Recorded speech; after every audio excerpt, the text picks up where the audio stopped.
நேற்றிலிருந்து நிறைய அரசியல் கட்சிகள் தரம் தாழ்ந்த ஒரு விமர்சனத்தை வச்சிருக்கிறாங்க. அதனால அக்கா அவர்கள் இந்த கட்சிகள் இணையும் வரை பேசக்கூடாது என்பதற்காக நேற்றிலிருந்து நாங்க யாரும் பேசல. அதனால் மாற்று கட்சி நண்பர்களுக்கு இந்த கட்சியினுடைய மாநில தலைவர் என்கின்ற முறையில் நான் சொல்லக்கூடிய ஒரே ஒரு பதில், இந்த கட்சியில் மட்டும்தான் எவ்வளவு பெரிய பொறுப்பில் இருந்தாலும் கூட எல்லாத்தையும் விட்டுட்டு சாமானிய மனிதராக களத்துக்கு இந்த கட்சியில நாங்க மட்டும்தான் வரும். அதாவது தமிழகத்துல அரசியல் என்றாலே பண அரசியல், ஜாதி அரசியல், குடும்பத்தில் இருக்கக்கூடிய அவர்களுடைய குழந்தைகள் நன்றாக இருக்க வேண்டும் என்பதற்காக அரசியல். நேற்றிலிருந்து நண்பர்கள் எல்லாம் நிறைய கேள்வி கேட்டுட்டே இருந்தீங்க. தமிழிசை அக்கா அவர்கள் எதற்காக ஆளுநர் பதவியில் இந்தியாவுடைய ஒரு உயர்ந்த அங்கீகாரம் இருக்கக்கூடிய பதவி, position with lot of comforts, அது ஆங்கிலேயர்கள் காலத்திலிருந்து சாமானியமாக ஆளுநர் பதவியை விட்டு விட்டு ஒரு சாமானிய மனிதனாக வெளியே வருகின்ற அந்த காட்சி இந்தியாவிலே ரொம்ப அரிதான ஒரு காட்சி. அவ்வளவு எளிதாக அந்த காட்சியை நாம் இதுவரை பார்த்தது. நேற்றிலிருந்து நீங்கள் கேட்ட கேள்விகளுக்கான விடை இப்பொழுது நம்மோடு இருக்கிறது. அக்கா தமிழிசை சவுந்தரராஜன் அவர்கள் பாரதிய ஜனதா கட்சியில 25 ஆண்டுகளாக 1997 99 செப்டம்பர் 17ஆம் தேதி 25 ஆண்டுகள் பாரதிய ஜனதா கட்சியில உறுப்பினராக இருந்தார். இடையில 2019 இருந்து தொடர்ச்சியாக ஒரு மாநிலம் அல்ல 2 மாநிலத்தினுடைய ஆளுநராக இருந்து பெரிய பேர் வாங்கியிருக்கிறார். குறிப்பாக புதுச்சேரியை பொறுத்தவரை ஒரு அட்மினிஸ்ட்ரேட்டிவ் ஆளுநராக நிறைய முடிவுகள் எடுக்கக்கூடிய ஒரு ஆளுநராக இருந்து புதுச்சேரி மக்களுடைய அன்பை எல்லாம் முழுமையாக பெற்று அதன் பிறகு தெலங்கானாவுடைய ஆளுநராக இருந்து ஒரு கடுமையான ஒரு சூழல்ல கூட தன்னுடைய கண்ணியத்தை விட்டுக் கொடுக்காமல், அரசியலமைப்பு சட்டத்தை விட்டுக் கொடுக்காமல், ஒரு ஆளுநர் பதவிக்கு இருக்கக்கூடிய அழகோடு பணியாற்றிவிட்டு ஒரு கஷ்டமான முடிவு அவங்க எடுத்திருக்கிறாங்க. ஒரு எளிதான முடிவு அது கிடையாது. உண்மையை சொல்ல வேண்டும் என்றால் ஒரு கஷ்டமான முடிவு எடுத்திருக்கிறாங்க. நீண்ட ஆலோசனைக்கு பிறகு நம்முடைய பாரதிய ஜனதா கட்சி 2024 மிக முக்கியமான ஒரு தேர்தலை சந்திக்க இருக்கிறது. இந்த முக்கியமான தேர்தலில் 400 பாராளுமன்ற உறுப்பினர்களை தாண்டி நம்முடைய பாரதிய ஜனதா கட்சி தேசிய ஜனநாயக கூட்டணி இந்த முறை ஆட்சிக்கு வர இருக்கிறது. நம் அனைவருக்கும் தெரியும். அதனால் இந்த நேரத்துல இந்தியாவுடைய அற்புதமான வளர்ச்சி இதுல களத்திலிருந்து பணியாற்ற வேண்டும், களத்திலிருந்து நான் பணியாற்ற வேண்டும், என்னுடைய சகோதர சகோதரிகளோடு இருக்க வேண்டும். அரசியல் என்பது என்னுடைய மூச்சு.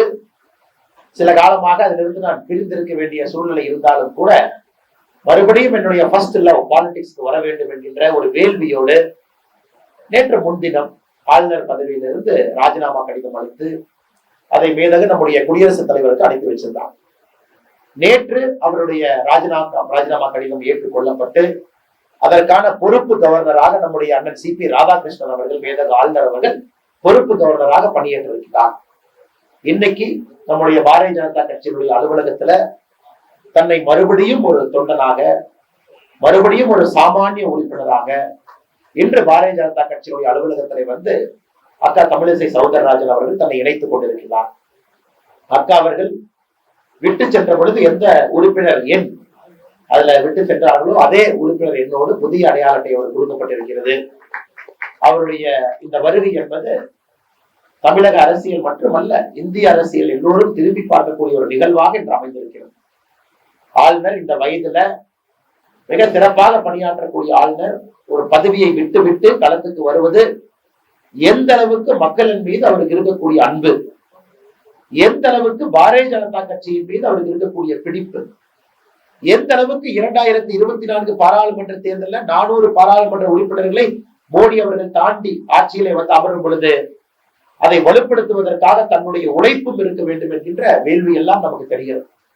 கிஷன் ரெட்டி அவர்கள் உங்களுக்கு தெரியும், மத்திய அமைச்சர், தெலங்கானா மாநிலத்தினுடைய பாரதிய ஜனதா கட்சியினுடைய தலைவர், கூட்டணி பேச்சுவார்த்தைக்காக நம்முடைய தேசிய தலைவர் சார்பாக தமிழகத்துல கடந்த ஒரு 5 நாட்களாக இங்க இருக்கிறார். அவரும் இந்த நிகழ்வில் இருக்கிறாங்க. நம்முடைய முன்னாள் பாரதிய ஜனதா கட்சியினுடைய மாநில தலைவர், மத்திய இணை அமைச்சர், கூட்டணி பேச்சுவார்த்தை நம்முடைய தமிழக பாரதிய ஜனதா கட்சியின் சார்பாக தலைவராக இருக்கக்கூடிய, சேர்மனாக இருக்கக்கூடிய அண்ணன் எல் முருகன் அவர்கள் நம்மோடு இருக்கின்றார்கள். அரவிந்த் மேனன் அவர்கள் இந்த 2024 பாராளுமன்ற தேர்தல் முழுமையாக கவனித்துக் கொள்வதற்காக நம்முடைய அகில இந்திய தலைவரால் இங்கே தமிழகத்திற்கு அனுப்பப்பட்டிருக்கிறார்கள். பெரிய அரசியல் அனுபவம் இருக்கு, அவங்க இருக்கிறாங்க.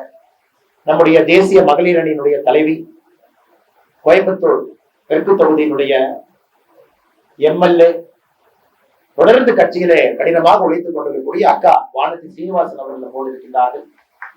மேடையிலே நம்முடைய மூத்த தலைவர்கள் அண்ணன் கருநாகராஜன் அவர்கள், பிரமிளா சம்பத் அக்கா,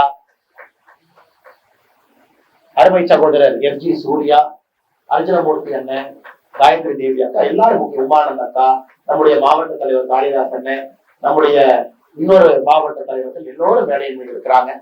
எல்லோரும் இந்த நிகழ்வுல ஒரு சாட்சியாக அமர்ந்திருக்கின்றார்கள். அதிகமான நேரத்தை நான் எடுத்துக்கொள்ள விரும்பவில்லை. காரணம், நேற்றிலிருந்து நிறைய அரசியல் கட்சிகள் தரம் தாழ்ந்த ஒரு விமர்சனத்தை வச்சிருக்கிறாங்க.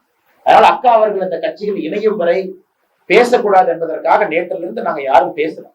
அதாவது தமிழகத்துல அரசியல் என்றாலே பண அரசியல், ஜாதி அரசியல், குடும்பத்தில் இருக்கக்கூடிய அவர்களுடைய குழந்தைகள் நன்றாக இருக்க வேண்டும் என்பதற்காக அரசியல். கம்யூனிஸ்ட் கட்சி, திராவிட முன்னேற்ற கழகம் எல்லாமே நேற்றிலிருந்து தமிழிசை அக்கா அவர்கள் ஆளுநர் பதவியை ராஜினாமா செய்துவிட்டு அரசியல் களத்திற்கு வருகின்றார்கள் என்கின்ற யூகத்தின் அடிப்படையில் நேற்றிலிருந்து பேசலாம். இன்னைக்கு உண்மைதான், தமிழக அரசியல்ல தமிழிசை சவுந்தரராஜன் அக்கா கால் பதித்திருக்கின்றார்கள். அது உண்மைதான், அதிகாரப்பூர்வமாக தெரியும். இப்ப அதிகாரப்பூர்வமாக பதில் அளிக்க வேண்டிய கடமையும் கட்டாயமும் எங்களுக்கு இருக்கு. அதனால் மாற்று கட்சி நண்பர்களுக்கு இந்த கட்சியினுடைய மாநில தலைவர் என்கின்ற முறையில் நான் சொல்லக்கூடிய ஒரே ஒரு பதில், இந்த கட்சியில் மட்டும்தான் எவ்வளவு பெரிய பொறுப்பில் இருந்தாலும் கூட எல்லாத்தையும் விட்டுட்டு சாமானிய மனிதராக களத்தில் இந்த கட்சியில நாங்க மட்டும்தான் வருவோம். அது கம்யூனிஸ்ட் கட்சியாக இருக்கட்டும், விமர்சனம் செய்யக்கூடிய எந்த கட்சியாக இருக்கட்டும், நீங்க எல்லாம் ஒரு அதிகார சுகம் கிடைத்த பிறகு வெளியே யாரும் வரமாட்டீங்க. நீங்க அரசியல் இருப்பதே அதிகாரம் பெறுவதற்காக. ஆனா இங்கே ஒருவர் அதிகாரத்தை எல்லாம் விட்டுவிட்டு நேற்று வரை புரோட்டோகால்ல அந்த மாநிலத்தினுடைய முதன்மை மனுஷி, number 1 citizen of the state, ஒரு ஸ்டேட் அல்ல 2 மாநிலத்தினுடைய குடிமகன், முதல் குடிமகன். ஆனா இன்னைக்கு 18 கோடி பாரதிய ஜனதா கட்சியினுடைய உறுப்பினர்கள் ஒரு உறுப்பினர். அதையெல்லாம் விட்டு விட்டு ஒருவர் வந்திருக்கின்றார் என்றால் எந்த அளவுக்கு மக்கள் பணியிலே வேள்வி இருக்க வேண்டும் என்பது மட்டும்தான் தெல்ல தெளிவாக நமக்கு தெரிகிறது. அதனால் தமிழிசை சவுந்தரராஜன் அக்கா இப்ப சாதாரணமா வரல, பெரிய ஒரு அனுபவத்தோடு 2 மாநிலத்தை கூர்மையாக பார்த்து, அகில இந்திய அளவுல அட்மினிஸ்ட்ரேட்டிவ் அதெல்லாம் நல்லா பார்த்து, குறிப்பாக தெலங்கானாவில் நடந்த அசாதாரணமான அரசியல் சூழ்நிலையை 3 ஆண்டுகள் 3.5 ஆண்டுகள் பார்த்துவிட்டு புதுச்சேரியிலே நேரடியாக மக்கள் பணி செய்துவிட்டு ஒரு பெரிய அனுபவத்தோடு வருகின்றார். இங்கிருந்து தமிழிசை அக்கா அவர்கள் சென்ற பொழுது மருத்துவராக, பாரதிய ஜனதா கட்சியினுடைய தலைவராக, தொண்டர்களுக்கெல்லாம் நம்பிக்கை அளித்த ஒரு தலைவராக இங்கிருந்து விடைபெற்று போனாங்க. ஆனா இன்னைக்கு வரும் பொழுது அனுபவம் வாய்ந்த அரசியல் அனுபவம் மட்டுமல்ல, அட்மினிஸ்ட்ரேட்டிவ் அனுபவம் இருக்கக்கூடிய தமிழிசை சவுந்தரராஜன் அக்காவாக தெரிந்து வந்திருக்கிறார்கள். மறுபடியும் அவர்களை வருக வரவேற்று வரவேற்று, பத்திரிகை நண்பர்களையும் வருக வரவேற்று வரவேற்று மகிழ்ச்சியான நாள் எங்களுக்கு தருணம் இது. அதனால் உங்களுக்கும் தமிழிசை அக்கா அவர்களுக்கு, ஏன்னா முதல் நாள் பிரஸ் கான்ஃபரன்ஸ் இருக்கு, கேள்வி கேட்கணும், அக்காவுடைய மனசை சொல்லணும், கருத்து சொல்லணும்னு நினைப்பாங்க. அதனால் அக்கா அவர்கள் நேரடியாக பொழுது பேசிவிட்டு பத்திரிகை நண்பர்கள், பத்திரிகையாளர் சந்திப்பும் தொடர்ந்து நடத்துவாங்க. உங்களுடைய கேள்வி பதிலுக்கும் தொடர்ந்து பதிலளிப்பாங்க. நன்றி, வணக்கம். பாரத் மாதா கி ஜெய்.